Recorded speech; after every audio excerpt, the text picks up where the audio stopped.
everyone, it's Madeline, and today's video is about 7 great spots to see wildlife in Yellowstone National Park. Yellowstone National Park is home to an incredibly diverse population of animals, and it's the most amazing place to see bison roam free and to view majestic creatures such as bald eagles and grizzly bears. Please remember that these animals are wild and you should always view from a safe distance. If you stick around until the end of the video, we'll let you know the spots we had the most luck seeing wildlife.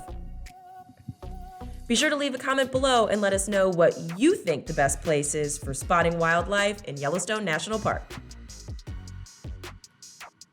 Number 1 on our list is the Lamar Valley. This is number 1 on everyone's list. It's located in the northeastern part of the park and is home to bison, elk, wolves, bears, bald eagles, and many more. It feels like you're on safari when driving through this part of the park. Number 2 on the list is the Hayden Valley. This valley is centrally located with the Yellowstone River flowing through it. Bears, bison, coyotes, and osprey can often be seen in this beautiful oasis.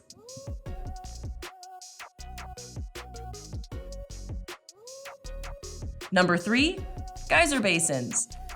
Keep an eye out while walking along the marked paths in any of the geyser basins located in Yellowstone.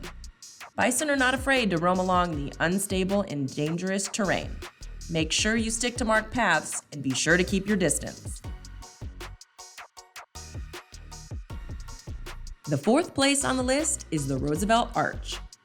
You don't have to venture far into the park to have your first wildlife sightings. Elk, bison, mule deer, and pronghorn often roam the meadows surrounding this beautiful park entrance. The 5th place to see wildlife in Yellowstone National Park is Mammoth Hot Springs. Elk and bison are frequently spotted in this area located inside the north entrance of the park. Just south of Mammoth Hot Springs along Grand Loop Road, we spotted black bears and mountain goats. Number 6 is Lake Yellowstone. Lakes are always the perfect location for wildlife viewing. Moose are most commonly seen in the marshy areas along Lake Yellowstone.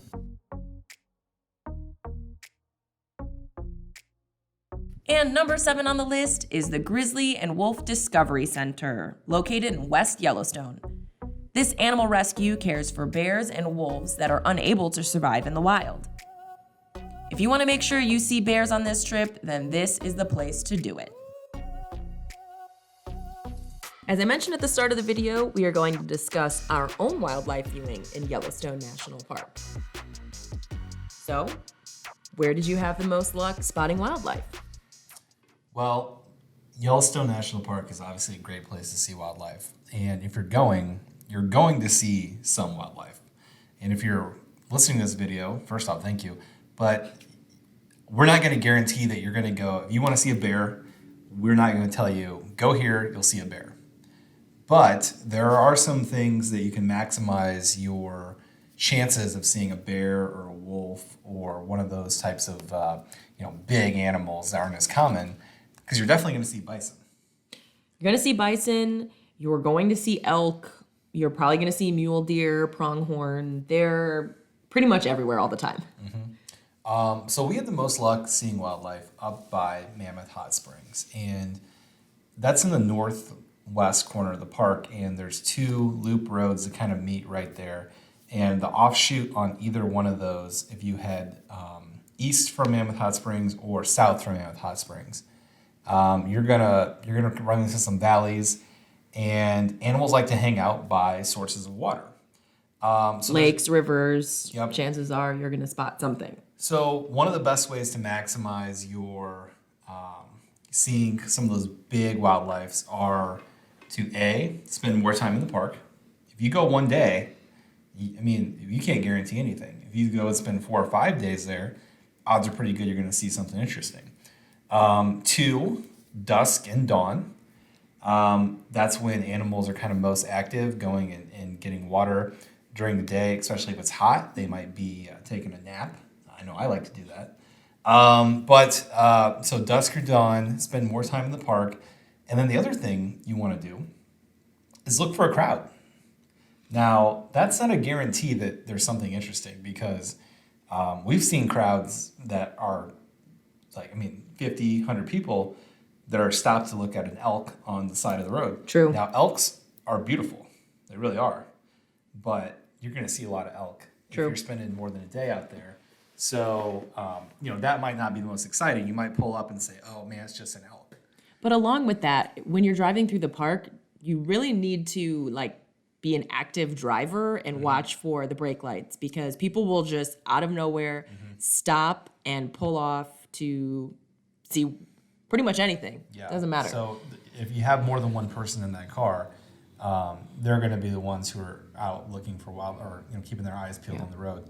So I think that you're gonna have spots to see wildlife all throughout the park.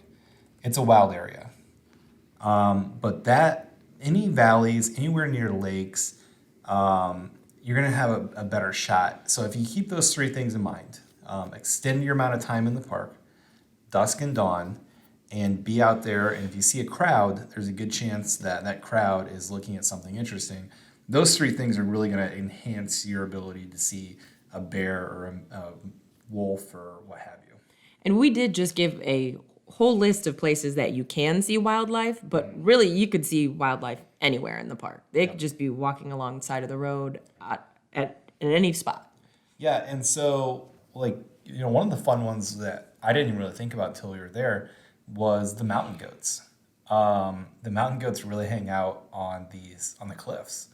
And you just kind of look for these white dots that are up on these cliffs. And we saw mountain goats with their babies, and they were just up there. They're really impressive. They were kind of a surprise hit for us, I think, because it wasn't, when you're going through and thinking about what you want to see in the park, it's the grizzly bears, it's the wolves, it's bald eagles. But then you see these little mountain goats just hanging out on this tiny little ledge on the cliff. It's pretty precarious, the positions they get into. Yeah, I found all the animals are enjoyable for different reasons, and seeing them in the different habitats is pretty unique. So then with that, what would you say was your favorite animal that you saw? Well, my mission was to see a bear, and we accomplished that mission several times. It's tough to say because each time we saw a different bear, it was so much fun. The first time we saw a bear, it was kind of that crowd. There was a crowd gathered. He was down near a lake, and we had this upper vantage point viewing. And he was I think he was napping. And then he woke up from his nap, and he went and he was eating. Looking for some food. Yeah, kind of Jungle Book style, flipping over rocks for bugs and all that. And it was just fun to watch him in that habitat. So I think we watched him for about 15 minutes or so, and then he kind of wandered off. Then later that evening, we saw, and again, you can actually see videos of these in our vlogs from that day. We were driving. We were driving back from the Lamar Valley towards Gardner, where we were staying, and all of a sudden there was just this big black blob on the side of the road, and we're like, "Is that a bison?" Nope, it's a black bear. Yeah. He was by himself, And so we spotted that ourselves, and it was just us and him. There was a little traffic coming from the other way, and I kind of threw my hands up saying, "Slow down, don't scare off this bear." And maybe 4 or 5 people gathered, but we watched. We were all in our cars. Nobody got out because the bear was right on the side of the road. Really close. And again, we weren't disturbing him, right? We kept our distance, and that's one of the things you always want to do when you're seeing wildlife. Keep your distance. They're wild animals, and we've seen people get way too close to bison, to elk. They're not your friend. They're awesome to look at, but they're not your friend. There are a lot of stories about bison ramming into people in Yellowstone. So just, you don't really need to take that selfie with the bison. Just keep your distance and view them and just enjoy them that way. Yeah, and then the final night, it was kind of the parting gift Yellowstone gave us. We were leaving the park, and we saw a mama grizzly with her 2 cubs going through a valley. Yeah. She was really incredible. Oh, she was huge. It was one of those things where we were like, we just wanted to see a bear. We just wanted to see a bear. And then we saw 2, and we're like, that's great. But now we want to see a grizzly bear. And it happened. We got very, very lucky that we got to see her. Yeah. At one point, she stood up, and you could just see how massive she was. Yeah. And that it really made our trip. Seeing a bear in Yellowstone National Park is, I think that's probably why a lot of people go. There's a lot of natural beauty, but the wildlife, they've called the Lamar Valley the Serengeti of the United States, and it makes sense to an extent. It's just a massive open valley. I just don't know of any other place where you can just see all these animals in their home just wandering free. I don't think we have that anywhere else. If we do, if there's a place you've seen something like it, please let me know in the comments because I want to go there. Yep. All in all, the bears in Yellowstone, seeing a bear in the wild is just... It's humbling because they're just such incredible animals. And of course, if you're from Montana or Wyoming and you've seen bears your entire life, you're probably like... Right. Yeah. Or you see a moose in your backyard and you're like, this isn't that interesting to me. We don't have those where we live, so we loved it. So with that, we did get to see a grizzly, but what animal do you wish we saw on this trip? Well, the only one we didn't see on this trip was a wolf. And we, again, were looking for the crowds, and there was one crowd, and they said there was a wolf. So everyone just gets out and they're looking. There was hundreds of people looking for one wolf, and he was nowhere to be seen. Who knows? Yeah, so we want to see a wolf, and we'll keep, that's on the list for next time. Got to find that wolf. We always say you got to leave a little something to come back to, and the wolf. Yeah, we're coming to find you, just to look at you. Nothing ominous. That wolf feels threatened. I'm sure he does. If you enjoyed this video, please be sure to like, subscribe, and hit that notification bell. And if you want to see more from our adventures in Yellowstone, be sure to check out our other videos up on our channel now.